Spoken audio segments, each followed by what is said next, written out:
এই হলো deadline communications private limited. আপনারা দেখছেন এক্সপ্রেস নিউজ, খবর নেয়, খবর দেয়।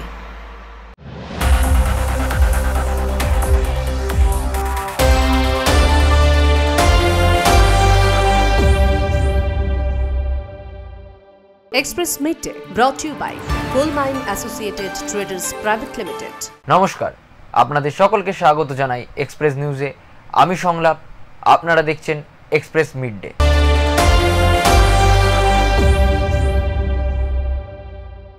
প্রাক্তন কেন্দ্রীয় মন্ত্রী জন বাল্লার বাড়িতে হাজির সিকিমের মুখ্যমন্ত্রী প্রেম সিং তামাং। এদিন সিকিমের মুখ্যমন্ত্রী যান বানারহাটের লক্ষ্মীপাড়া চা বাগানের বার্লার বাড়িতে।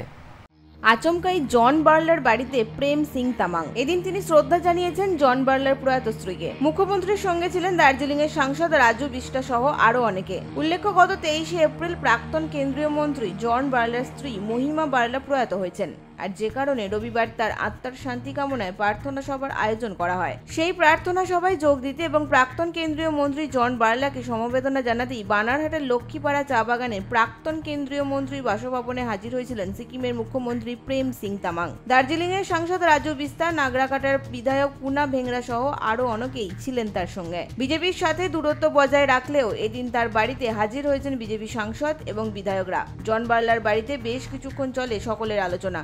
যদিও এই সফর সম্পর্কে সাংবাদিকদের সামনে মুখ খোলেননি সিকিমের মুখ্যমন্ত্রী। मैंने जोनदा से हमेशा यही कहा है कि उनकी पत्नी की जो इच्छाएं थी उसकी पूर्ति करना, वो मुझे लगता है वो हम सबका दायित्व है। और मैंने उनसे ये भी निवेदन किया था, जो शायद ऑलरेडी जोनदा कर रहे हैं, क्योंकि उनको लंबे समय से किडनी की बीमारी थी, कोई संस्था बना करके जो किडनी से रिलेटेड जो बच्चे, जो परिवार के लोग हैं, उनकी जितनी सेवा हो सकती है उतनी उनकी आत्मा को शांति मिलेगी। প্রাক্তন কেন্দ্রীয় মন্ত্রী জন বার্লা জানিয়েছেন, সবাই আমার বন্ধুর মতো, সবাই সমবেদনা জানাতে এসেছিল। এই সময় এভাবে সবাই এলে মন ভালো লাগবে, মন শান্তি পায়। इस समय सारा क्षेत्र के भाई बंधु सब आएंगे और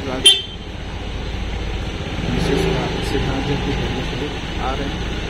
सब स्वागत और आगामी दिन देखते हैं अपने आप को इससे निकलने का बाद में समय तो लगता है।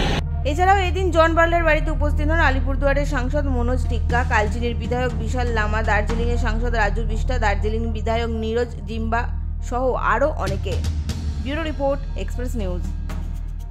কালের বিবর্তনের সঙ্গে সঙ্গে রেল সিগন্যালে এসেছে পরিবর্তন। হারিয়ে গেছে সিগন্যালের জন্য ব্যবহৃত কেরোসিনের ল্যাম্প, কিন্তু সেই হারিয়ে যাওয়া ল্যাম্পকেই নিজের সংগ্রহশালায় বাঁচিয়ে রেখেছেন সংগ্রাহক সঞ্জীব সিনহা। একসময় রেলের সিগন্যালিং সিস্টেম ছিল হাতে চালানো। ব্রিটিশ আমলে বিদ্যুতের অভাবে কেরোসিন ল্যাম্প ব্যবহার করে রেলগাড়িকে সংকেত দেওয়া হতো। লাল, সবুজ, হলুদ বা সাদা কাচের ফ্রেম সরিয়ে আলোর রং বদলে রেলগাড়ির চালককে বলা হতো থামো, যাও বা সাবধান। এই ল্যাম্পগুলি ছিল দৃষ্টি নির্ভর সংকেত ব্যবস্থা, যা রেল লাইনের ফটক থেকে শুরু করে ইঞ্জিনের পেছনে থাকা কর্মীর হাতেও থাকত। কুয়াশা রাত বা ঝড়ের সময়েও চালকের যাতে চোখে পড়ে সেই মতো করেই এগুলোর ব্যবহার করা হতো। তবে আজকের এই ডিজিটাল যুগে হারিয়ে যেতে বসেছে পুরনো দিনের এই ল্যাম্প। তবে সংগ্রাহক সঞ্জীব সিনহা এমন এক সংগ্রহশালা গড়ে তুলেছেন যেখানে ইতিহাস জীবন্ত। তার সংগ্রহে রয়েছে কেবল রেল ল্যাম্প নয়, 200 বছরের পুরনো ঘড়ি, 25টি দেশের মুদ্রা, ভারতের প্রাচীন currency, weight machine, gramophone, telephone ও এমনকি স্বাধীনতা পূর্বকালের সংবাদপত্র। আমার কাছে যেরকম টেলিফোন আছে পুরনো, প্রায় 100 বছরের উপরে টেলিফোন আছে, তারপর গ্রামোফোন আছে, রেডিও আছে, পিচকারি আছে, যে পিচকারি এখন হয়তো দেখা যায় না, যে মানে পিতলের পিচকারি, সেটা সেই পিচকারি দিয়ে আমার বাবারা খেলেছেন, আমার পিসিরা খেলেছেন, তারপরে আমার দাদা দিদিরা খেলেছেন, আমরা খেলেছি। লাস্ট আমার জেনারেশনের লাস্ট খেলেছে আমার ছেলেরা, তারাও কিন্তু এই পিচকারি ব্যবহার করেছে এবং এখনও ইনট্যাক্ট আছে আমার কাছে, এবং এখনও মানে সযত্নে আমি এটাকে রেখে দিয়েছি। আজকের ডিজিটাল যুগে এসব যেন হারিয়ে যাওয়া ইতিহাস। তবু সঞ্জীব বাবুর সংগ্রহ আমাদের মনে করিয়ে দেয় প্রযুক্তিরও পথ চলা শুরু হয়েছিল খুবই সাধারণ হাতের কাজ থেকে। শিলিগুড়ি থেকে ঋত্বিক ভট্টাচার্যের রিপোর্ট, এক্সপ্রেস নিউজ। মাঝরাতে স্ত্রীর উপর আচমকায় ধারালো অস্ত্র দিয়ে কুপিয়ে খুনের অভিযোগ স্বামীর বিরুদ্ধে। এলোপাথারি কোপে মৃত্যু হয় স্ত্রী ঝর্ণা ঘোষের। মর্মান্তিক ঘটনায় চাঞ্চল্য ছড়িয়েছে চুঁচুড়ার প্রিয়নগর দক্ষিণ এলাকায়। চুঁচুড়া কোদালিয়া 1 নম্বর গ্রাম পঞ্চায়েতের প্রিয়নগর দক্ষিণ এলাকায় ঘটে গেল এক মর্মান্তিক ঘটনা। ঝর্ণা ঘোষ নামে এক মহিলাকে কুপিয়ে হত্যা করল তারই দ্বিতীয় পক্ষের স্বামী উজ্জ্বল শীল। পরিবার ও স্থানীয় সূত্রে জানা যায়, প্রায় 3 বছর ধরে স্বামীর সঙ্গে ভাড়া বাড়িতে থাকতেন ঝর্ণা দেবী। পেশায় তিনি একজন আয়ার কাজ করতেন এবং সেই উপার্জনেই সংসার চালাতেন। বাড়ির মালিক জানান, রাতে হঠাৎ উজ্জ্বল শীলের শরীর খারাপ হলে তিনি বিষয়টি জানিয়ে দেন ঝর্ণা দেবীকে। অভিযোগ, এরপরই কাজ থেকে ফিরে তিনি স্বামীর খোঁজ নিতে ঘরে ঢুকতেই উজ্জ্বল শীল ধারালো অস্ত্র দিয়ে তার উপরে ঝাঁপিয়ে পড়ে এবং এলো পাথারি কোপাতে থাকে। বললো যে না দাদা আপনি পারবেন না, আমি যাচ্ছি। ও আবার ওই রকম হয়েছে। আগে বোধহয় কোনো সময় হয়েছিল, আমি সেটা জানি না। তবে কি হলো যখন আসার পর কি হলো? উনি আসার পর তো উনি চলো চান করবে, চলো, ঠিক আছে, করে করছে দাদা জানি না। হ্যাঁ, করছে আর পাগলের মতো। সেই আপনি দেখলেন মানে ঘটনাটা যখন দেখলেন বলতে কি আওয়াজ তো শুনছি, এবার আমার হাত পা কাঁপছে দাদা। রক্তাক্ত অবস্থায় ঝর্ণা দেবী তার প্রথম পক্ষের ছেলেকে ফোন করে বলেন, আমাকে কুপিয়ে মেরে ফেলেছে। এরপরই পরিবারের সদস্যরা ছুটে এসে ঘটনাস্থলে ভয়াবহ দৃশ্য দেখতে পান। সঙ্গে সঙ্গে পুলিশে খবর দেওয়া হয়। চুঁচুড়া থানার পুলিশ দ্রুত ঘটনাস্থলে পৌঁছে ঝর্ণা দেবীকে উদ্ধার করে স্থানীয় ইমামবাড়া সদর হাসপাতালে নিয়ে গেলে চিকিৎসকরা তাকে মৃত বলে ঘোষণা করেন। অভিযুক্ত উজ্জ্বল শীলকে পুলিশ আটক করেছে এবং এলাকাটি ঘিরে তদন্ত শুরু করেছে পুলিশ। এসে আমাকে বললো রাত্রিবেলা আমি কিছু পাচ্ছি না, আমাকে একটু বাড়িতে ছেড়ে দিবি বাবা। আমি বাগবাজার থেকে এখানে ছেড়ে দিলাম। ছেড়ে দিয়ে বাড়ি গেছি, ততক্ষণে মা ফোন করেছে, বলছে আমাকে মেরে ফেললো। এটুকুই বলেছে, কুপিয়ে দিয়েছে। এটুকুই বলেছে। কে করলো এই জিনিসটা? ওই উজ্জ্বল শীল বলে জেনার সাথে থাকতে না। এই ঘটনাকে কেন্দ্র করে এলাকায় চরম আতঙ্ক ও শোকের ছায়া নেমে এসেছে। Bureau report, express news. Express মিডডেতে নিয়ে নেব এখন একটা ছোট্ট বিরতি। ফিরে আসছি বিরতির পর।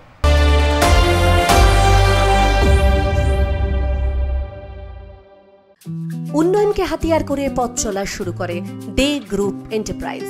1962-তে শিল্পপতি বলরাম দের হাত ধরে যাত্রা শুরুর প্রথম দিন থেকেই এই সংস্থা প্রথম। জাতীয় সড়ক নির্মাণ, রেল পরিকাঠামো, সেতু নির্মাণ বা আবাসন, ওপেন কাস্ট মাইন্স হোক বা পরিবহন, এই সংস্থার জুড়ি মেলা ভার, নিরলস প্রচেষ্টা আর কর্মদক্ষতায় দে গ্রুপ এন্টারপ্রাইজের coal mines associated traders private limited এখন বিশ্বাসের প্রতীক। সদর দপ্তর 18/A park street, 16/1 Stephen court, Kolkata.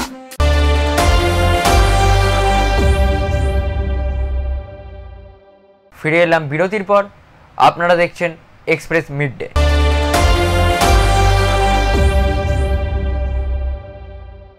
ভক্তের সমস্যা শুনে নাকি সাক্ষাৎ মা মনসা ভক্তের সমস্যার সমাধান করে দিচ্ছেন এখানে। কোথায় রয়েছে এই মন্দির জানেন কি? আসুন জেনে নেওয়া যাক। মা মনসা, যিনি কাঁচা দেবতা হিসেবেও অভিহিত, আর সেই মা মনসাই নাকি সাক্ষাৎ প্রকট হন এই মন্দিরে। এখানে বহু দূর দূরান্ত থেকে, মুর্শিদাবাদ জেলার কান্দি শহরের হোমতোলা বাধাঘাট এলাকার মনসা মন্দিরে দূর দূরান্ত থেকে ভক্তরা এসে বিপুল পরিমাণে ভিড় জমান। ভক্তগণ তাদের সমস্যা নিয়ে মায়ের দরবারে এসে হাজির হলে মা মনসা নিজেই তাদের সমস্যার সমাধান করার পথ দেখিয়ে দেন। এই মনসা মন্দিরে প্রতি শনিবার, মঙ্গলবার এবং প্রত্যেক মাসের অমাবস্যা তিথিতে প্রধান পুরোহিতের উপর ভর করেন স্বয়ং মা, আর তারপরই বিশ্বহরি রূপে তিনি ভক্তের মনোবাঞ্ছা পূরণ করেন। পাশাপাশি তাদের উদ্দেশ্যে ভবিষ্যৎবাণীও করেন। এমনকি বিভিন্ন সাংসারিক সমস্যা থেকে শুরু করে অন্যান্য সমস্যারও নাকি সমাধান হয় এই মন্দিরে। মায়ের প্রতি ভক্তি আছে, মায়ের কাছে যেটা আমি নিয়ে যাই সেটা আমার আশা পূরণ হয়। আমি এই ব্যাপারে এসেছিলাম, এই ব্যাপারে সংশোধন মেরে দিয়েছে। এখন আমি মায়ের কাছে অপরাধ হয়ে আছে যে আমি একটা শাড়ি চেয়েছিল, সেই শাড়িটা দিতে পারিনি, আমার কালা সুট ছিল বলে। ওটা দিলে কালকে বলেছে যে ওইটা দিয়ে দিস, তোর আর কোনো ঝামেলা থাকবে না। আমি বলবো যে এখানে শনি মঙ্গলবার আসা হয়, মায়ের পুজো হয়, খুব বিশ্বাসী মা। এখানটায় প্রত্যেকেই শনি মঙ্গলবারে আসে, অমাবস্যা পূর্ণিমাতে আসে, এটা বিশ্বাসী খুব মা। তাই তো দশকের পর দশক থেকে মনসা মন্দিরে প্রতি শনিবার ও মঙ্গলবার এবং অমাবস্যা তিথিতে মনোবাঞ্ছা পূরণ করতে কাতারে কাতারে দর্শনার্থীর ভিড় লেগেই থাকে। মুর্শিদাবাদ থেকে রক্তিম সিদ্ধান্তের রিপোর্ট, এক্সপ্রেস নিউজ। মাধ্যমিক ও উচ্চ মাধ্যমিক উত্তীর্ণ ছাত্রছাত্রীদের সংবর্ধনা, পাশে থাকার বার্তা ঝাড়গ্রামের ডিয়ার পার্ক নিউ গোল্ড ক্লাবের আয়োজিত এই অনুষ্ঠানে মোট 18 জন ছাত্রছাত্রীকে সংবর্ধনা জানানো হয়। সমাজের ভবিষ্যৎ নির্মাণে শিক্ষার গুরুত্ব অপরিসীম, আর সেই শিক্ষার পথে প্রথম সাফল্যের মুহূর্তে পাশে দাঁড়িয়ে দৃষ্টান্ত স্থাপন করল রাধানগর গ্রাম পঞ্চায়েতের অন্তর্গত Deer park new gold Club. ক্লাবের উদ্যোগে সেবায়তন রাধানগর ও বাঁধগড়া এলাকার মাধ্যমিক ও উচ্চ মাধ্যমিক পরীক্ষায় উত্তীর্ণ ছাত্রছাত্রীদের সংবর্ধনা দেওয়া হলো এক মনোজ্ঞ অনুষ্ঠানের মধ্য দিয়ে। নতুন পথ চলায় তাদের উৎসাহ দিতে ক্লাবের সদস্যরা হাতে তুলে দেন সম্মান চিহ্ন ও প্রয়োজনীয় উপহার সামগ্রী। উপস্থিত ছিলেন স্থানীয় গণ্যমান্য ব্যক্তি, অভিভাবক এবং ক্লাবের সদস্যরা। অনেক ভালো লেগেছে, মানে যেটা পেয়েছি সেটাতে অনেকটা স্যাটিসফাইড আছি, আর এখানে এসে আরও বেশি ভালো লাগছে। তো আমি এই ক্লাবকে থ্যাংক ইউ বলবো, থ্যাংক ইউ আমাদেরকে এখানে ডাকার জন্য, আমাদেরকে এতটা মানে উৎসাহ জাগানোর জন্য। ঝাড়গ্রামের deer park new gold club সারা বছর ধরে বিভিন্ন সমাজসেবামূলক কাজের সঙ্গে যুক্ত থাকে। এবার প্রথমবারের মতো তারা শিক্ষাক্ষেত্রে এমন উদ্যোগ গ্রহণ করলো যা সাধুবাদযোগ্য। ক্লাবের পক্ষ থেকে জানানো হয়েছে সংবর্ধনার পাশাপাশি ভবিষ্যতে এই ছাত্রছাত্রীদের বই দিয়ে সহায়তা করা হবে। এটা আমাদের প্রথম বছর, আরও প্রত্যেক স্কুল থেকে 6 জন করে নিয়েছি, মানে মাধ্যমিকের 3 জন, উচ্চ মাধ্যমিকের 3 জন, এই 3টা স্কুলে মোট 18 জন। হ্যাঁ, এটা আমরা আগামী দিনে আরও ভালোভাবে চালিয়ে নিয়ে যাব এবং গ্রামীণ ছেলেমেয়েদের এবং গ্রামীণ স্কুলে যাতে আরও ভালো হয় সেই উৎসাহ দেওয়ার জন্য। এই উদ্যোগ নিঃসন্দেহে অনুপ্রেরণা জাগাবে অন্য ক্লাব ও সংস্থাগুলিকে। শিক্ষার আলো ছড়িয়ে দেওয়ার এই প্রয়াস সমাজে নতুন বার্তা দিচ্ছে। সফলতার শুরুতেই পাশে থাকা ভবিষ্যতের ভিত গড়ে তোলার প্রথম ধাপ। ঝাড়গ্রাম থেকে শঙ্কর বারিকের রিপোর্ট, এক্সপ্রেস নিউজ। ভোলে বাবার ভক্ত, মনের স্বাদ কেদারনাথ দর্শন করার, কিন্তু অর্থের অভাব বাধা হয়ে দাঁড়ায়। তবে বাবার ভক্ত বলে কথা, ভোলে বাবার কৃপা থাকলে অসম্ভব সম্ভব হয়। 27 বছরের শুভঙ্কর তাই বাবার কৃপায় সাইকেলে চেপে পাড়ি দিলেন কেদারনাথের উদ্দেশ্যে। হাওড়া থেকে কেদারনাথ দীর্ঘ যাত্রাপথ, কিন্তু তাতে কি? ভোলে বাবার দর্শন পেতে নিজের সাইকেল আর মোবাইলে ভরসা হয়ে ওঠে শুভঙ্করের বাড়ি হাওড়া জেলার পাঁচলা থানার অন্তর্গত জলাকান্ত মণ্ডল পাড়া এলাকায়। পেশায় ডেইলি লেবার শুভঙ্কর ছোট থেকেই ভোলে বাবার ভক্ত, তাই বাবার দর্শন করতে কেদারনাথ যাওয়ার ইচ্ছে ছিল প্রবল। কিন্তু কেদারনাথ যেতে গেলে যে অর্থের প্রয়োজন তা যে ছিল না শুভঙ্করের কাছে। কিন্তু কয়েকদিন আগে বাধা হয়ে দাঁড়িয়েছিল অর্থাভাব। কিন্তু কয়েকদিন আগে শুভঙ্কর দেখে তার এলাকারই একজন সাইকেল নিয়ে কেদারনাথ যাচ্ছে। তাকে দেখে অনুপ্রাণিত হয় শুভঙ্করও, বেরিয়ে পড়ে সাইকেল নিয়ে কেদারনাথের উদ্দেশ্যে। আমি বেরিয়েছি হাওড়া থেকে, হাওড়া তোমার ধুলাগড়, আর যাবো কেদারনাথ। বেরিয়েছি আজকে সকাল 5:15 বেরিয়েছি। এখন কোথায় এসেছি? এখন আপাতত আছি এতে তোমার বর্ধমান রোড যে বলে তার অপোজিটে আছি, আরামবাগ শহরে। আমার একটা শখ আছে, সেই শখটা আমি পূরণ করছি। বলছে তো হাওড়া থেকে কেদারনাথ যাচ্ছে, ব্যাপারটা আশ্চর্যজনক ব্যাপার। ইচ্ছা তো আছে, কিন্তু এগুলো হচ্ছে যে ভগবানের সবই কান। যাবো, সময় হোক যাবো। সঙ্গে আছে দেশের জাতীয় পতাকা, বাবার নামে ধ্বজা, আছে সাইকেল মেরামত করার কিছু যন্ত্রপাতি, নিজের প্রয়োজনীয় জিনিস আর খাবার। একদিন ভোরবেলা বাড়ি থেকে বেরিয়ে দুপুরে সে পৌঁছয় আরামবাগ। হাওড়া থেকে কেদারনাথ প্রায় 1600 কিলোমিটার পথ। এই দীর্ঘ পথ তাকে পাড়ি দিতে হবে। সে জানে না কবে কিভাবে পৌঁছবে কেদারনাথ, কিন্তু এই অনিশ্চয়তার মাঝেও অবিরত সাইকেলে প্যাডেল করে চলেছে সে। বাবার ধামে পৌঁছনোই তার একমাত্র লক্ষ্য। রাস্তার দুপাশে দাঁড়িয়ে তার এই অদম্য ইচ্ছা শক্তিকে কর্নিশ জানিয়েছেন রাস্তার সাধারণ মানুষ। আরামবাগ থেকে পিন্টু লাগার রিপোর্ট, এক্সপ্রেস নিউজ। পাকিস্তানের পতাকা উড়িয়ে এবং বাজি ফাটিয়ে প্রত্যাঘাতের জয়ের উল্লাসে ভারতবাসী, দেখুন সবিস্তরে সেই ছবি। ভারতীয় সেনাবাহিনীর প্রত্যাঘাতে দিশেহারা পাকিস্তান, আর এই জয়ের আনন্দে দেশ জুড়ে বইছে উল্লাসের ঝড়। ধূপগুড়ির মধ্যপাড়া এলাকায় শনিবার রাতের আকাশ রাঙিয়ে উঠল বাজির আলোয়। মুখে মুখে ছড়িয়ে পড়ল বিজয়ের মিষ্টতা। সাধারণ মানুষ যেমন একে অপরকে মিষ্টিমুখ করালেন, তেমনি পাকিস্তানের জাতীয় পতাকা পুড়িয়ে জানালেন তীব্র প্রতিবাদ। শহরের এক নাগরিক অভিক চৌধুরী জানান, নিরীহ পর্যটকদের ওপর যে জঙ্গি হামলা করা হয়েছিল তার যোগ্য জবাব দিয়েছে ভারতীয় সেনা। সেই সঙ্গে আরেক বাসিন্দা জানান, পাকিস্তানের বারবার আক্রমণের পরেও ভারতীয় সেনারা যে কৌশলে রুখে দাঁড়িয়েছে তারই সম্মানেই উৎসব। আপনারা দেখতে পাচ্ছেন যে দিনের পর দিন পেহেলগামে পাকিস্তানি সেনারা, এমনকি পাকিস্তানে যারা জঙ্গি ঘাঁটি রয়েছে তারা দিনের পর দিন নিরীহভাবে ভারতবর্ষের উপর অত্যাচার চালিয়ে গেছে, গোলাগুলি করেছে। তারই যোগ্য জবাব দিতে আজকে আমরা যারা ভারতীয় সমর্থক রয়েছি এবং সেনাদেরকে অভিনন্দন জানানোর জন্য আজকে আমরা পাকিস্তানের ফ্ল্যাগ পুড়িয়ে আমরা সেলিব্রেশন করলাম। আমাদের যে পাকিস্তানের যে নির্লজ্জ আক্রমণ হচ্ছে এবং সেটাকে যে বারংবার আমাদের ভারতীয় বীর সেনারা সেটাকে পরাস্ত করছে, সেটাকেই আমরা ছোট করে উদযাপন করলাম। আজকে অসভ্য বললেও হয়তো ছোট করা হবে, কোনো দেশকে ছোট করতে নেই, কিন্তু তাদের যে হরকত, তাদের যে অ্যাক্টিভিটিস, তার জন্যই আজকে তাদের পতাকা পুড়িয়ে বোম ফাটিয়ে মানুষকে, সাধারণ মানুষকে মিষ্টিমুখ করিয়ে আমরা উদযাপন করলাম। দেশ জুড়ে মন্দিরে মন্দিরে সেনাদের জন্য প্রার্থনা, কণ্ঠে একই সুর, জয় হিন্দ, ভারত মাতা কি জয়। এই জয় শুধু সেনাবাহিনীর নয়, এই জয় আজ গোটা দেশের।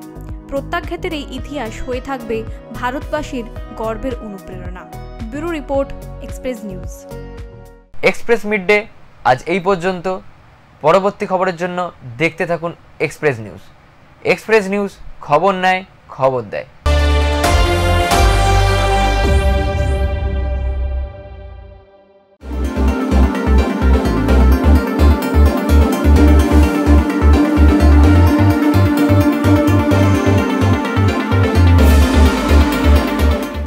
দেখুন, এক্সপ্রেস নিউজের সকল সংবাদদাতা এবং এই সংবাদ মাধ্যমের সঙ্গে যারা জড়িত তাদের সকলকে প্রতি শুভেচ্ছা, ভালোবাসা জানাচ্ছি। 24 বছর তারা অতিক্রান্ত করলো, অর্থাৎ 10ই জুন 24 বছর অতিক্রান্ত করবে। এই চ্যানেলকে ফলো করুন, এই চ্যানেলকে অনুসরণ করুন এবং এই চ্যানেলের সংবাদগুলি সব সময়ের জন্য গ্রহণ করার চেষ্টা করুন।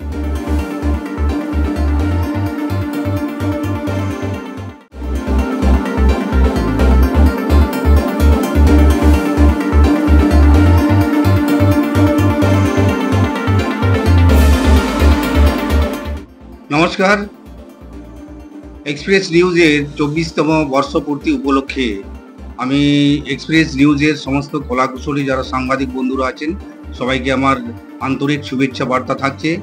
যে কারণ হচ্ছে আমাদের এক্সপ্রেস নিউজ বিশেষ করে জঙ্গলমহল তথা আমাদের গ্রামাঞ্চল, প্রত্যন্ত গ্রামাঞ্চলের যে সমস্ত খবর সংগ্রহ করে জনসমক্ষে ওনারা হাইলাইট করছেন এবং প্রকাশ করছেন এবং জনগণের দুঃখ দুর্দশার কথা তুলে ধরছেন এবং উন্নয়ন, যেখানে উন্নয়ন হচ্ছে সেটা উন্নয়নের খবর ওনারা তুলে ধরছেন এবং যেখানে কিছু কিছু উন্নয়ন ঘাটতি রয়ে গেছে সেগুলোর খবর ওনারা কভার করে আমাদের প্রশাসনের নজরে আনছেন।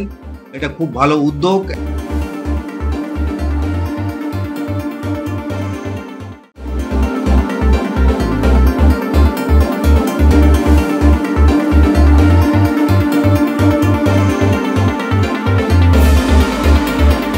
এক্সপ্রেস নিউজের সমস্ত কর্মকর্তাগণকে আমার পক্ষ থেকে অনেক অনেক শুভেচ্ছা, ভালোবাসা, বড়জোহার জানাচ্ছি। আগামী দিনে তাদের পথ চলা খুবই ভালো হবে। এই যে আমাদের 10ই জুন এই এক্সপ্রেস নিউজের 24 বর্ষ পূর্তি উপলক্ষে যে সমস্ত কাজ ওরা ডেভেলপমেন্টের কাজগুলো দেখাচ্ছেন, ওই জন্য আমি তাদেরকে অনেক অনেক ধন্যবাদ জানাচ্ছি। আগামী দিনে তারা খুব ভালোভাবে নিউজগুলো পরিবেশিত করবেন, ওইটার জন্য সকলকেই আমি শুভেচ্ছা, ভালোবাসা জানাচ্ছি। সবাই ভালো থাকুন, সুস্থ থাকুন। জোহার, নমস্কার।